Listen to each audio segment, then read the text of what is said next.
welcome back to my channel. Thanks so much for stopping by. Today, we are going to be talking about those inevitable homeschool days where everything is hard and you want to do something with your kids. You know you need to do something with your kids. Maybe just it's been a lot of days of doing nothing and you're like, we got to do something. These are some things that I have on hand, just kind of in a list or print and go activities that we can do in our school so that when just like getting school done feels hard, at least I can feel like I did something meaningful with my kids. So if you're looking for some resources that will be helpful for you, let me go ahead and show you a couple of things that I have on hand.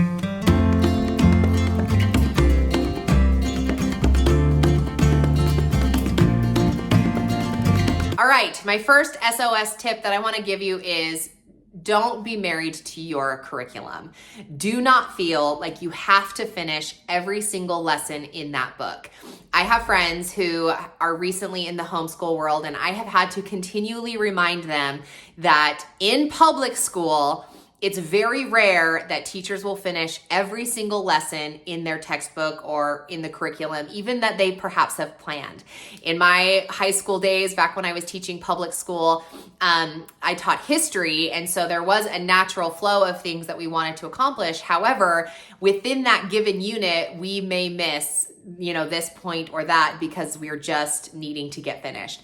You have that same grace, is that you are not responsible or required to finish every single lesson in the book. Whether that means that at the end of the year, you still have 20 some odd lessons to go, or maybe during the school year, you skip around and your kid's on lesson 20 and you kind of thumb through the material and you're like, okay, let's jump to 25 today or 27 or something and kind of throw these 7 lessons out. I've done that too, especially with things like math, if they're understanding the concept, or English, like back when we did boxed language arts curriculums, then I would toss a couple because I'm like, how many times do you have to, write the nouns before I'm pretty sure you understand the nouns concept. So just remember that you do not have to do all of the curriculum so that when those days come and either you or your student or both, if you're new to the homeschool world, take it from me who has been in the space for a minute, there are days when you're like, do we have to do this? I don't want to do this. Do we have to do this?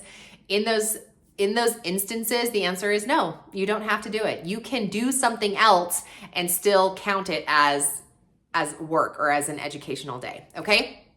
Also, kind of in addition to that, this is like your bonus. Just remember to have connection over content. It is more important that your relationship with your kids as their parent and their teacher is going to still be good, and that you can come to the homeschool table and be excited about the content and be enthused about the work that's going to happen. Your kids feed off of that.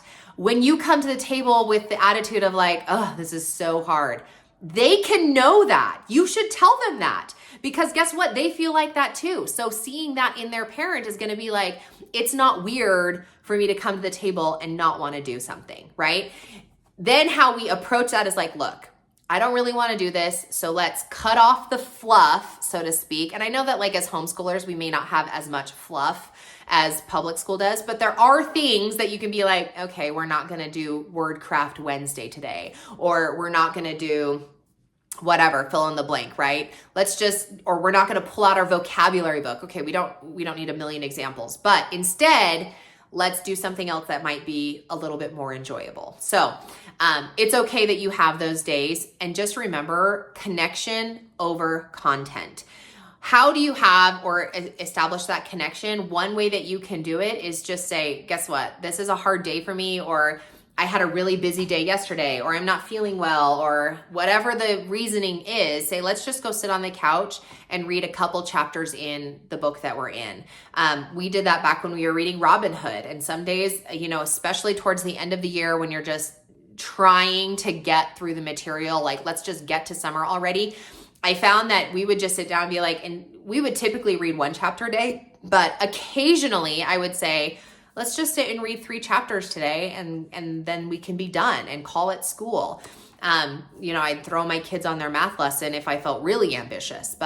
So that's one way that you can connect with your kids over the listed curriculum that you have in your book.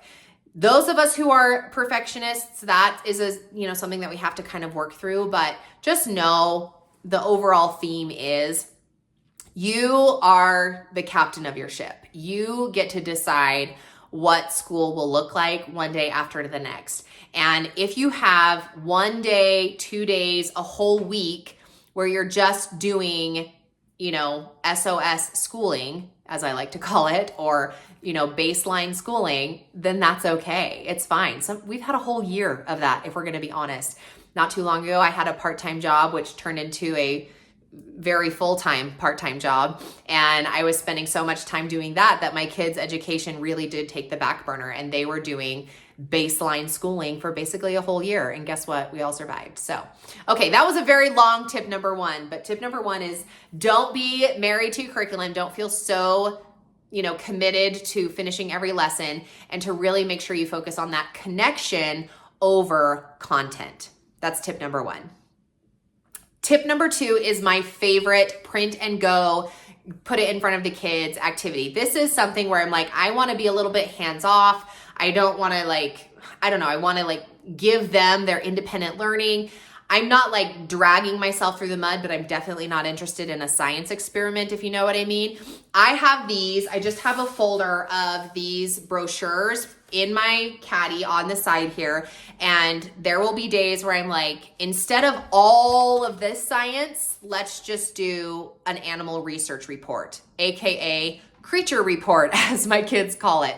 That's from Octonauts. They do this whole jingle about creature reports. But I will give my kids a thing, and I also have a list on a clipboard just of, I say obscure animals. These are animals that kids don't typically think about. They're not like giraffes or cats or hippopotamus, but something a little bit more obscure. And then I'll send my kids off to their various research devices to have them figure out all of the things in here. Now, I've made this resource, but there are a lot available if you want to, jump over and you can grab the one I have. I just made it on Canva. So if you have Canva and you're crafty, then you can make your own. But I just talked about its diet, predators, and how it protects itself. This little life cycle section, essentially to teach, are they mammals, or, do they lay eggs, or do they change, metamorphosis of some kind? So that's really the purpose of this one. Fun facts about the animal, and then on the back they do some interesting review. I couldn't believe what I like best, and did you know? So anyway, this is a great substitute for science when I'm like, I don't have enough bandwidth to pull out all of the stuff for our science experiment, or to read the book, or maybe I didn't prep enough, let's be honest, then this counts as science. I also kind of tag this along to our Mail Mondays. So when we read the letter that comes in the mail from the company, Writings from the Wild, is our mail for animals. They'll mail me once a month, and we'll open that, and sometimes we'll do a brochure with that, okay? Another brochure is a biography. If I don't have enough bandwidth to teach whatever I'm supposed to teach my kids in our history unit, then I'll just use the internet, and I'll say, find a person who lived in this time period, whatever time period we're studying. Pull up that person's name, whether they're political or entertainment or social or whoever they are. And then I'll give my kids, this is the brand new resource I just made for this year. So if you already purchased my bundle, I threw it in there as an addition. So go to your products page in Teachers Pay Teachers, and you'll see that update. Download the new update, and this will be a part of that. Otherwise, you can buy it as a standalone, or you can get the bundle, whatever. But anyway, this is just a quick, hands-off history lesson where you can tie it into either the literature book that you're reading. Maybe you're reading, I don't know, The Hobbit, and you're like, okay, let's do a biography on J.R. Tolkien, and we're going to count it because I don't have enough bandwidth today to do that lesson. Do a biography report, okay? So I just made these, but you have some interesting facts. You write what their accomplishment is, and then in this thing, they can draw a little picture. So if you're doing J.R. Tolkien, you can say he was an author and draw a picture of a book cover or what have you. And then early life, character traits, what I would ask him. And then on the back, it's kind of a little review where I was inspired by this person, and I made it. Hello, how vain can you be? But I loved the sources. I'm teaching my kids, you have to source where you're getting your information. And I use this as a way to teach that, okay? Oh, the last one is a geography lesson. We did geography last year as our core social studies topic. And so I had these, and this is, it doesn't have a subheading, but this is just a location spotlight. And we would talk about, I usually would use it when we would open our Mail Monday called, I have two. One is Letters from Afar, which is international. I have a different page for that. And then the second one is called, American Heritage Adventure, maybe, I can't recall, but anyway, it's United States specific. So I'll have the kids do, whether it's a state park or a historical house or something like that, and then we would learn about it through whatever medium you want to learn, whether it's a YouTube video or an internet search or books that you have on hand or whatever it is. We talk about the wildlife in that area, what plants you can find there, location and climate, fun facts about the place, and then reviews. Like if you were to go there and come out, what's something that you would write down as a review? This practices their language, their writing, complete sentences, spelling, critical thinking, all of the things to be like, is that a really good review? It was cold. Is that a review? No, let's think a little bit deeper. So these count as full lessons that you can do on days when you're like, this isn't happening. I just don't have enough bandwidth to do 3 hours of school. What can I do instead to save the school day, SOS, but not be so much energy to put forth that effort? Okay, so that's number 2. Number 3 is even more hands-off. This is going to be watching documentaries or, National Geographic or something like that, and then just do like a verbal conversation about it. Like, what did you learn? What was your favorite part? If you watch National Geographic, what was your favorite animal? Or if you watch like Planet Earth or, is it Smithsonian that does the states? Like you can watch a whole thing about a state on different streaming platforms. So that's one way. And if you're like, I want to do something like that, I'm a little close to the tree here. This is a resource that is by the Waldock Way. Go to her website and she has a whole series of these discovery decks from all different subjects. Some of them are history, some of them are science, some of them are fantasy. I mean, she's just got a ton. And within those, it's a question and a QR code to a YouTube video that you can have your kids watch. And if you just give them their tablet, or you can, screen mirror it up onto the TV and have everybody do the same one. I'm pointing over to where my TV is in my classroom. But this particular one is how it is made. And then if you're, as a part of the download, whoa, I hit my phone. As a part of the download, you will get a little piece of paper that you can print off that is like a report. Now you're having your kids actually write down what they learn. If you're having a day where we don't want to write, then again, have it do just an audible, verbal, like let's have a conversation about what it is you learn. I, of course, have my own, but just an example, this is kind of what hers looks like. I'm pretty sure her name is Jessica, but I never can leave well enough alone. So I wanted to make it with some clip art and some tabs and some graphics and different fonts. I'm a font fan. So anyway, this is what I made. So if you have access to Canva or whatever word processing system, you're like, oh, I'm just going to throw my own discovery deck report together. Then again, that's a day that you can be like, let's just do a discovery deck today and call it a day. Now you're spending a little bit more time developing that subject area, just a little bit more. Same with these discovery decks. You're doing it just a skosh more than maybe you would if you were doing it as a part of your loop scheduling subject. So that is suggestion number 3. Okay, suggestion number 4 is to gamify your day. And games are a really great learning tool for math and for critical thinking, logic, puzzles, all that kind of stuff.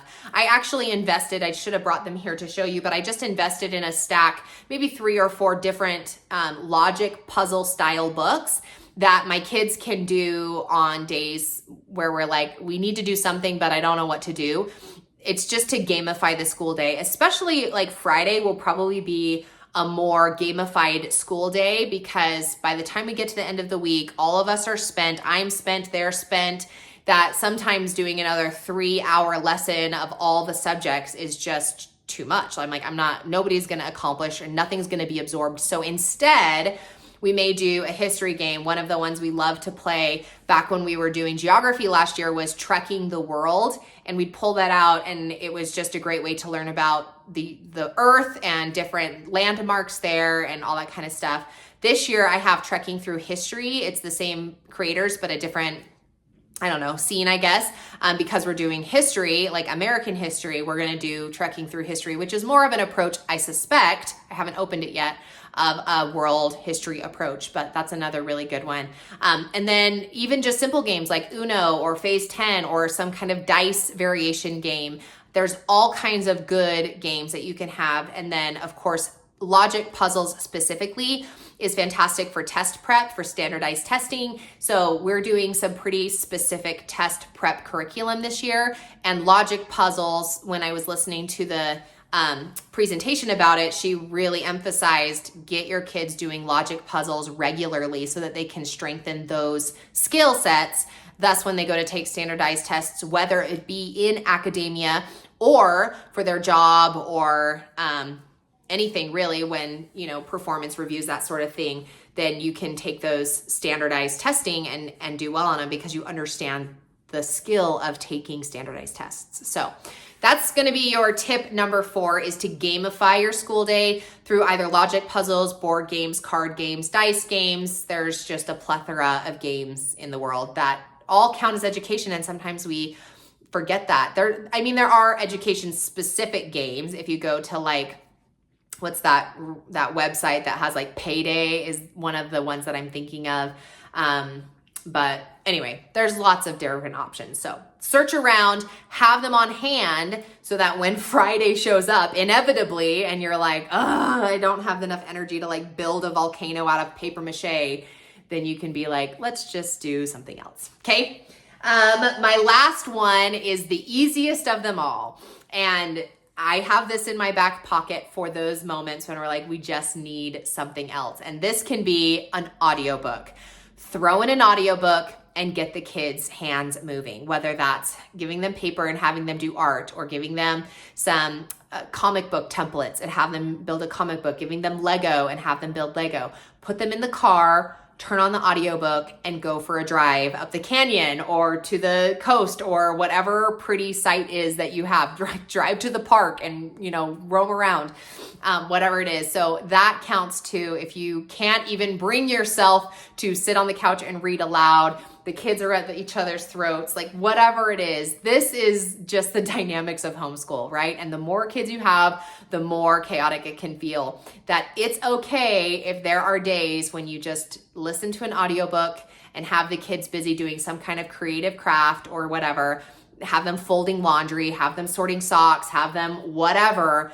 It will make the time pass. You'll get through a couple of chapters. We did that last year with Percy Jackson, and we were listening to a bunch of Percy Jackson books just because it fit in the chapter and season that we were in.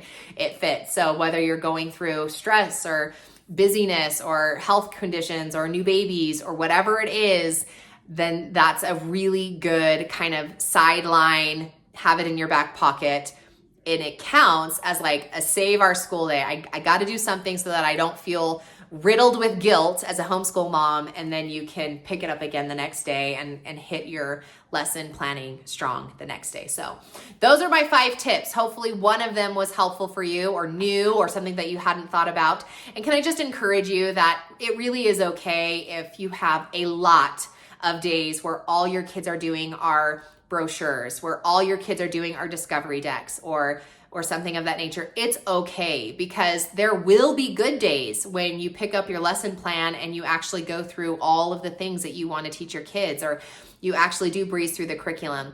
But if you are struggling through a boxed curriculum program that you purchased and that you don't have the resources to get anything different, so it's what you're doing, can I just encourage you that it's okay to take a step back and try an approach that doesn't cost any additional money and that will also serve your kids just as much as if not more, than forcing them to do something that they are despising. Again, it's that tip number 1. Make sure that your connection over content is your priority. Like you never want to sever that connection because you were so dedicated to finishing all 100 and so many lessons of your math curriculum. So just make sure you keep that in mind and have these fun little things. If you want to grab my brochures, they are on my Teachers Pay Teacher shop. You can buy them individually or you can get them as a bundle just to have them all printed off in a folder as a quick grab for when those things happen. You're also, the discovery decks, again, are from the Waldock Way. And then make sure you've got a little YouTube subscription. They're free. It's fine. But there's so much stuff that you can access from YouTube or any other streaming service, of course, has a lot of good stuff too. So hopefully this was encouraging to you. If you are interested in subscribing to my channel, feel free to do so. I'm always talking about fun things that we're doing here on our side of the mountain. And a free way to support my channel would be to hit that like button. It's very simple, takes just a couple seconds, and it really does help out. So I appreciate so much you stopping by today, and we'll catch you in the next video real soon.